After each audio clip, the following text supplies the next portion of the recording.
runtii midnimada iyo wada jirka wax ka fiican ma jiro inaad ummad ahaan isu timaadaan oo isxilqaantaan oo aad isugu timaadaan dantiina iyo wanaaggiina ma aha colaad iyo dulmi dad kale aad bay u fiican tahay dhaqankeenana haddee sidaas ku dhisan yahay ummad kastaba inay is ururiso oo isbahaysato si wada jir oo wanaagsanna loo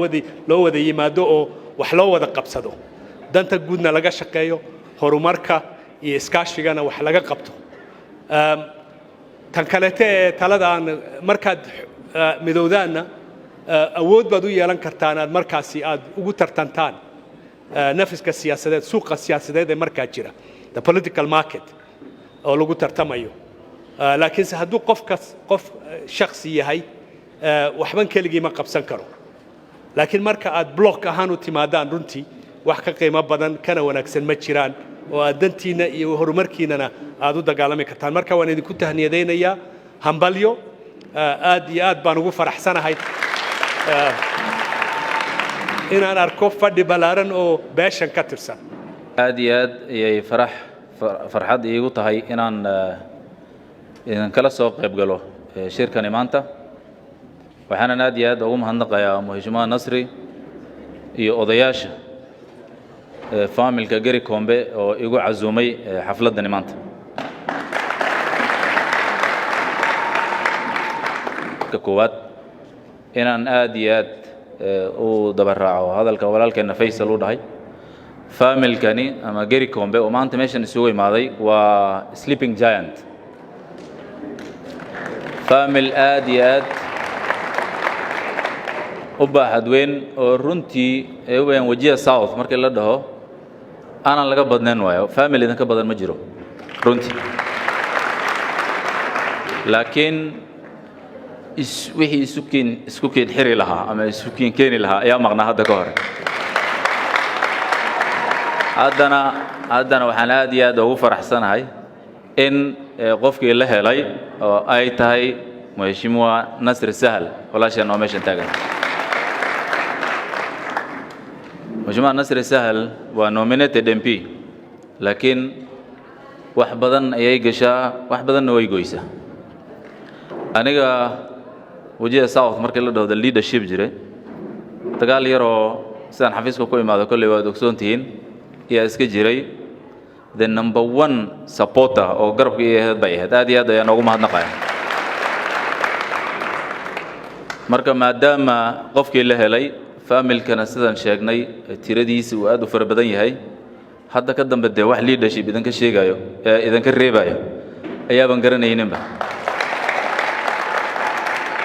Soomaalidana waa inaan midayno see lagu midayn waa marka blockska qoys kasta aan midayno markaan beesha Geri Kombe aan midayno beelaha kale la mideeyo yaa marka la isku imaan haddana cid kasta siyaasiga waa dan aniga dhigaysa siyaasiga saaxiibnimo ma laho siyaasiga aan kuu guure dhabarkan kaa saarnaada ma oho siyaasiga waxaa weeye ii dhiib aan kuu dhiibo waa dan siyaasiga Kenya dan u noqday gel so beesha Geri Kombe waa inay siyaasigeeda iyo danteeda ay meel saarto oo qofkii diyaar u ah inuu wax ku darsado ay isla jaan qaadaan oo kibista isla qaybsadaan qofkaas raacisiinig laakiin midaan maanta idin cadeynaya baa jirta runtii you are a force beel ahaan quwadda aan maanta meeshan ku arkay anigoo shirar badan oo Soomaali leedahay ka qayb galay ama geeska Afrika ha noqoto ama Mareykankaba ha noqoto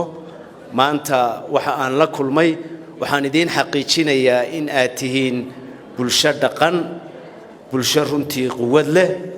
bulsho waqtigeedu iman doono hadda cilmi bulsheedka dalalka reer galbeedka ka socda bulshada laba loo qaybiyaa bulsho duugowday ama jirtay oo awood lahayd markii hore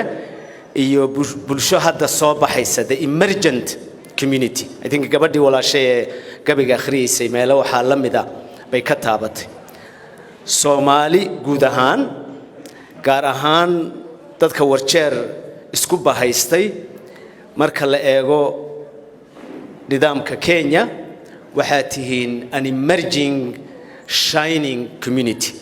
dad hadda sidii shucaaca u soo baxaya